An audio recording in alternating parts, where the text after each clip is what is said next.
ministère et dans la manière de travailler de l'Éternel, il y a des églises qui sont comme des cliniques. Des gens qu'on appelle des personnes qui ont la grâce de délivrance, de démonologie, à qui Dieu révèle des choses départementées et compartimentées. Et que Dieu utilise pour vraiment faire un travail très fort dans la vie de plusieurs personnes. Surtout des personnes qui ont une grande destinée, mais qui ont été tellement liées qu'elles ont besoin d'une onction forte. Ces personnes ont besoin d'une onction forte, puissante et surtout révélée pour briser la loi de la malédiction sur leur vie. Parce que Dieu a un but à atteindre. Et tous ces départements, tous ces niveaux-là, c'est pour le royaume de Dieu. Tout ça, c'est pour l'évolution et l'excellence du royaume. Quelqu'un dit Amen. Amen. Là, ils commencent à t'avoir dans le collimateur. Et ils prennent maintenant la personne, ils commencent à l'emmerder. La fille maintenant, elle n'a pas d'enfant.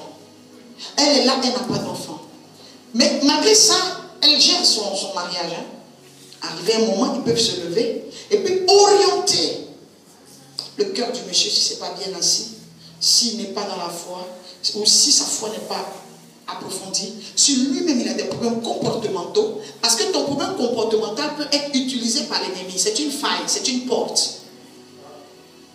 Donc lui, il va utiliser ça maintenant, il faut utiliser ça pour aggraver la situation. Un jour, une petite dispute. Une petite dispute. Si la Bible dit que la nuit ne se couche pas sur ta colère, que le soleil ne se couche pas sur ta colère, ça veut dire que de temps en temps on peut fâcher. Mais c'est le temps de fâcher là qui n'est pas bon. Pas que ça dure. Mais le petit fâché là, l'ennemi a déjà prévu la sirène des eaux, qui peut même être une fille de l'église, une fille au travail, une ex-copine, ou un élément qu'on va rencontrer ce jour-là. Le jour où on la rencontre, ce n'est pas le jour là où la rencontre s'est faite. C'est une proclamation. Ce jour-là, il est en colère. Elle se prend pour qui? Mais moi, j'en ai marre. En plus, c'est elle qui a vendu cimetière. C'est elle qui a vendu ciment. Moi, je ne suis pas stérile. Elle me dit qu'on a fait des examens. Elle dit d'aller expliquer au pasteur. Mais moi, je ne veux pas exposer ma vie au pasteur. Mais moi, je n'ai pas envie d'aller parler de ma vie. Mais moi, je ne peux pas. Mais qu'est-ce que... Il rencontre la fille. Donc, ça devient des disputes. Ça peut arriver. Il rencontre la fille la même nuit. La fille tombe enceinte. Elle tombe enceinte pourquoi? Il faut d'abord, ils ont peut-être besoin d'un enfant diabolique. Peut-être que le monde des ténèbres a besoin d'un enfant ténébreux. Et ils vont en profiter pour... C'est un double emploi. Ils vont en profiter pour avoir un enfant qui a une sémence qui vient de ce tombe. Deuxièmement, détruire la relation. Ils travaillent en concomitance. Les forces des ténèbres, je vous ai dit, quand vous avez des mondes territoriaux, c'est un réseau. Acclamez le Seigneur.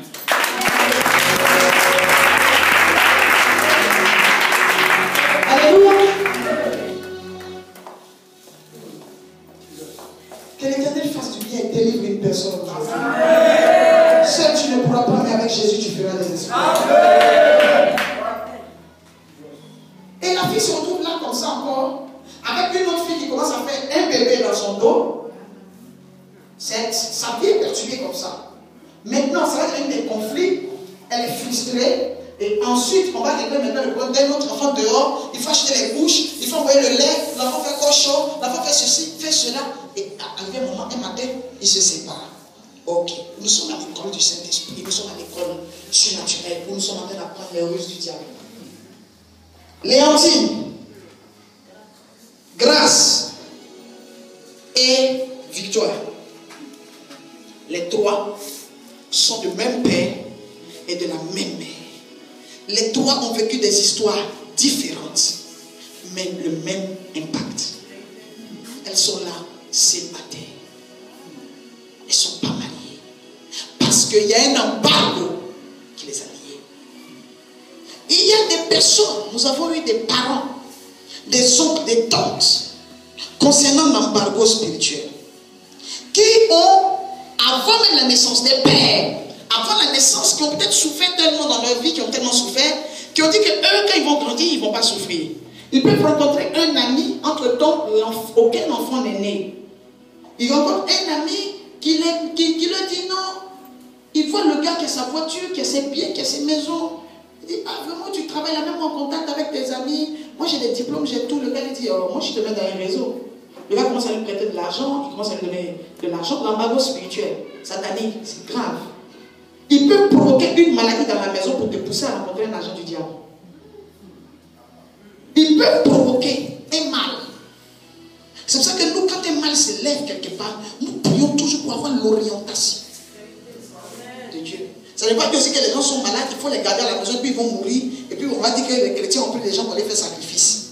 Mais il faut prier rapidement pour que Dieu dise où vous allez, qu'est-ce que vous faites, que tout soit conduit par l'Esprit de Dieu pour ne pas tomber entre les mains, dans la main des filets des oiseleurs.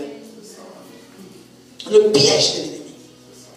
Et son ami lui dit, non, il n'y a pas de problème, moi je vais t'emmener dans un réseau, dans un circuit. Avant, les papas, ils allaient chez les féticheurs, chez les marabouts. Arrivé là-bas, le monsieur lui dit, mais attends, il n'y a pas de problème, le monsieur il est clandestiné, mais on peut le rendre riche. Mais il va sacrifier ses 3 premiers enfants. Il va dire, non, moi je ne vais pas sacrifier mes enfants, les enfants laissés. Et puis il y a des endroits, quand tu es déjà arrivé là, tu es déjà sous l'influence, les vibrations ténébreuses. Ce qu'ils veulent, là, c'est ce que tu vas faire. Il dit, bon, comment il peut prendre? Bon, ok, si tu ne peux pas ça, on prend le mariage de toutes tes filles. Ou la prospérité de tes garçons. Il y en a même, on va jusqu'à la virilité. Tu n'es pas encore né. Tes soeurs n'étaient pas encore nées. Tes frères n'étaient pas encore nés. Donc, il ne sait même pas de qui on parle. Est-ce que tu comprends? Il ne sait pas quelqu'un qui connaît, pour qui il a déjà des sentiments, pour qui il a de l'amour. C'est pas ça. Il y en a aussi à qui on demande la richesse des frères. On demande la prospérité des filles, de ses soeurs. Il se dit, non, si moi je suis riche, il va pouvoir m'occuper de tout le monde. Donc, elles n'ont pas besoin de se marier. Et des fois, comme le diable même, il fait des choses très idiotes, il met son idiotie dans la tête de la personne ne pense pas pour aller loin. C'est pour ça qu'il dit, ne jouez pas les gens qui vont chez les forces des ténèbres ou qui sont agents des forces des ténèbres. Ils n'ont pas d'âme pour avoir d'état d'âme. Parce que pour avoir un état d'âme, il faut avoir une âme. Ils ont déjà vendu leur âme au diable. Donc, ils n'ont aucun état d'âme. Il n'y a pas de sentiments. Les sentiments qui sont logés dans toi, ton âme, c'est parce que tu as les choses de Dieu.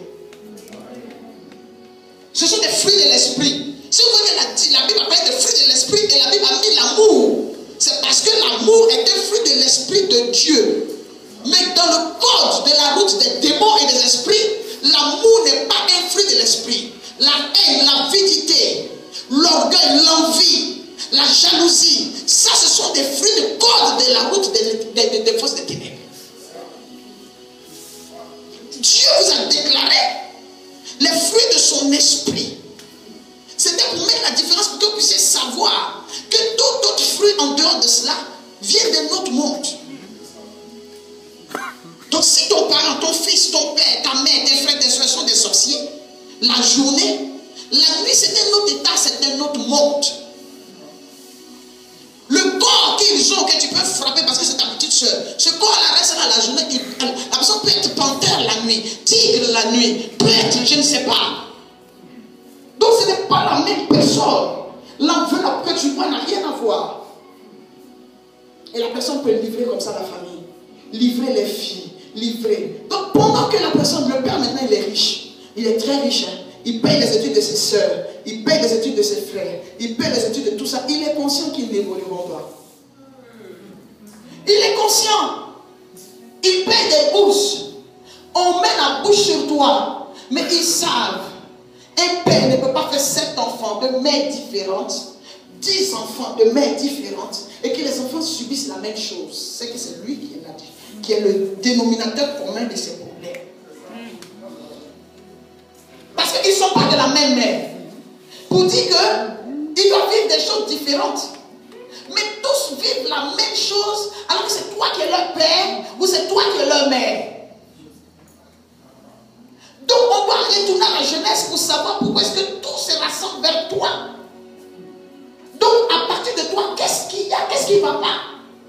Si déjà le père ne prospère pas, on peut déjà comprendre qu'il y a une loi établie de malédiction. Mais si lui il prospère et que tous ses enfants ne prospèrent pas, on doit s'asseoir et en parler. Mais jamais on acceptera d'en parler avec toi. Parce qu'il y a beaucoup de choses qui vont sortir. Et plusieurs refusent qu'on vienne dans les églises de réveil, dans des églises éclairées, dans des églises où Dieu parle. Parce qu'ils savent que ça va sortir. Vos églises façon, vous partez là. Vos églises bizarres où vous allez là, vos églises, on commence à te persécuter. Si tu sors, si tu pars, tu ramasses tes bagages, tu pars là-bas. Parce qu'on doit exercer la pression, parce que tu risques de découvrir des choses. J'ai dit à quelqu'un, cette découverte se fera parce que c'est Dieu qui le veut. Il dit, invoque-moi au jour de la détresse. Jérémie 33, verset 3. Et je te répondrai. Si l'homme refuse de répondre, Dieu parle encore. Je te révélerai. La révélation, c'est ce qui est caché qu'on fait sortir. Si Dieu fait sortir, personne ne peut dire que c'est faux. C'est Dieu. Et si la révélation se fait, c'est que pendant qu'il faisait, Dieu voyait. Je te révélerai les choses cachées que tu ne connais pas. Il y a des choses cachées que nous ne connaissons pas, mais qui agissent contre nous. Il y a des choses cachées. Quand vous me voyez enseigner doucement comme ça, c'est qu'il y a un travail que l'Esprit est en train de faire pendant que je parle. Amen. Vous allez à l'école, pas de résultats. On dit que le pays est comme si, le pays est comme ça, mais les îles me poussent. On renvoie des gens, on en embauche. Mais toi, tu n'as aucune période d'embauche dans ta vie. Toutes les saisons qui viennent ne te concernent pas. C'est pas normal. Toi, tu n'as aucune saison dans la vie. Toutes les saisons qui viennent ne te concernent pas. Personne ne travaille. Et tout ça aussi, l'embargo spirituel utilise tout ça pour créer l'aigreur et la jalousie, pour encore piéger, pour encore, comment on dit, piocher et pouvoir récupérer des agents des ténèbres qui subissent la loi des ténèbres, mais qui ne savent pas que ceux qui vont aller travailler maintenant sont les plus mauvais. Un chrétien ne peut pas quitter la maison de Dieu pour retourner chez un marabout. Ce n'est même pas cohérent. Mais c'est parce qu'on ne révèle pas certaines choses que les gens ne prennent pas conscience qu'ils ont leur part de responsabilité. Alléluia. Il y a des gens qui savent déjà que personne ne va travailler dans la famille. Je vais vous dire une chose. Même les parrainages, les choses que vous faites même maintenant dans les mariages, on prend des parrains pas par rapport à la grâce. On prend des parrains pas par rapport à la crainte de l'Éternel. On prend des parrains pas par rapport au cœur que la personne, même des hommes de Dieu se marient, ils prennent des parrains païens à cause de l'argent. Les choses de la chair sont les choses de la chair et les choses de l'esprit sont les choses de l'esprit. Le mariage n'est pas une institution de la chair, c'est une institution de l'esprit, mais dans laquelle on opère par la chair. Amen. Mais le mariage, c'est sacré. Quand la Bible a dit que le mariage soit honoré de tous, c'est parce que il y a trop de mystères qui sont cachés dedans. Et on va prendre des parrains n'importe comment. Qu'ils soient francs-maçons, qu'ils soient mystiques, ce n'est pas un problème. Parce qu'ils doivent soutenir le mariage. Ils doivent parrainer. Même aujourd'hui, les gens font des concerts, ils font des programmes. On ne met plus sous le parrainage du Saint-Esprit. On met sous le parrainage de telles personnes. Mais que la personne au moins soit un représentant du royaume. Les choses de Dieu sont les choses de Dieu. Ce n'est pas un conseil païen. C'est un conseil chrétien. Maintenant, si la personne veut soutenir l'œuvre, la personne peut donner ses moyens sans qu'on la mette pareil. Mais les gens vont exiger. Tu veux sortir ton album. Ok. Moi, je vais soutenir ton concert. Mais tu dois mettre sur ton affiche, sous le parrainage, que c'est moi ton parrain. Tu peux finir ce concert-là et que ta carrière s'arrête. Mais si quelqu'un veut soutenir une œuvre, la personne peut te donner même 10 millions pour organiser ton concert, même 15 millions pour organiser ton concert. La personne est assise là, tu l'honores au micro, mais elle n'exige pas. Mais nous opérons des choix quelquefois, vraiment, qui confirment qu'il y a un embargo. Je brise cela sur ta vie. Au nom de Jésus-Christ. Alléluia. Donc tu peux te retrouver comme ça, facilement.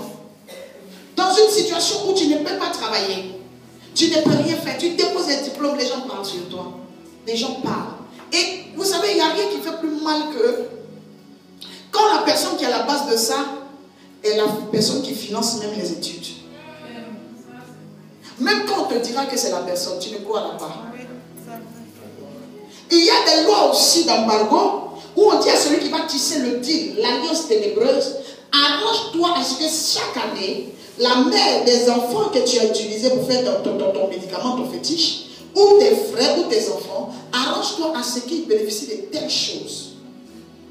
Quand tu leur donnes, c'est un dédommagement spirituel.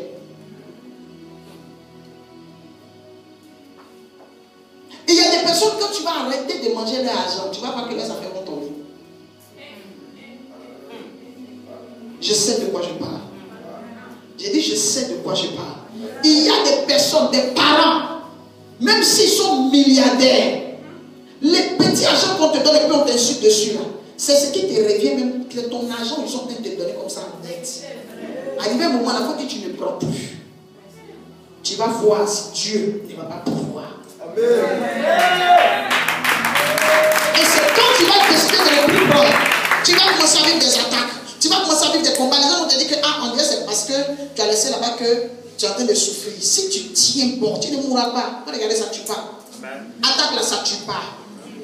Arrivé un moment, tu vas commencer à te développer dans la prière, dans le jeûne. Des fois, tu sais, même si quand tu viens écouter les enseignements, même si ce n'est pas des prières de guerre qu'on fait, la prière que tu commences, la résolution que tu prends pendant que tu écoutes les enseignements, ça commence déjà à faire asseoir quelque chose. Vous savez, l'eau qui coule, les gouttes d'eau qui coulent tous les jours, finissent par briser la digue, finissent par briser le mur le plus dur. À force d'écouter l'évangile de feu, à force d'écouter l'évangile de puissance, chaque parole qui coule tous les jours, qui tombe, ça tombe sur les fondements, ça tombe sur les pierres, ça tombe sur la fondation, ça finira par briser. Je proclame que ça finira par briser la loi de la malédiction, la plus dure.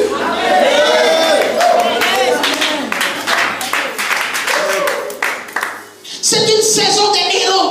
Amen. Des personnes maltraitées, malmenées par les forces des ténèbres.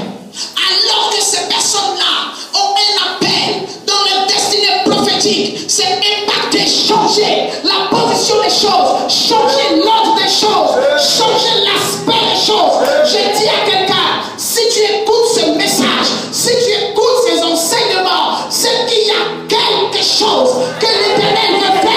Il y a quelque chose qui est caché derrière ces programmes simples.